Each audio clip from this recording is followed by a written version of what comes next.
Hello, Bichu. Let's read the question. A vessel of length x is half filled with oil of refractive index mu1 and the other half is filled with water of refractive index mu2. The apparent depth of the vessel when viewed from above is. So बच्चों given है question में एक vessel. इस vessel की height given है हमें x. So this be x. अब इस वेसल को क्वेश्चन के अकॉर्डिंग हाफ फिल किया हुआ है वाटर से। सो सपोज इसके बॉटम पार्ट में हम मान लेते हैं देयर इज वाटर।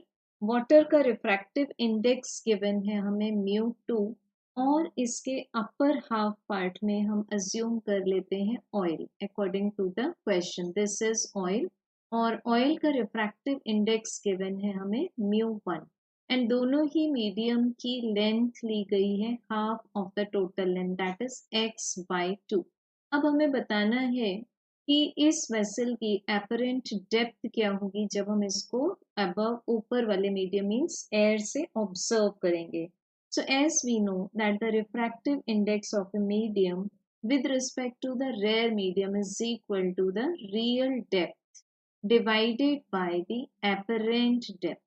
सो बच्चों यहाँ से हमें apparent depth equals to मिल जाएगा real depth divided by the refractive index।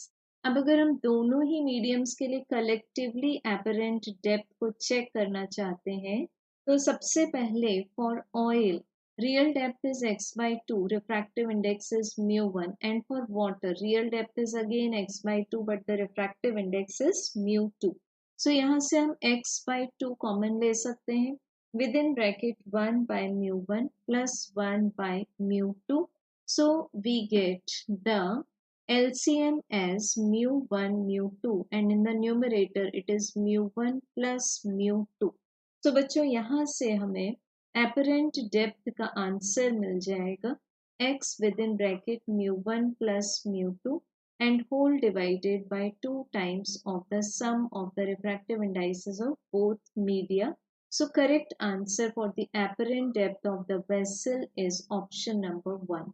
Thank you.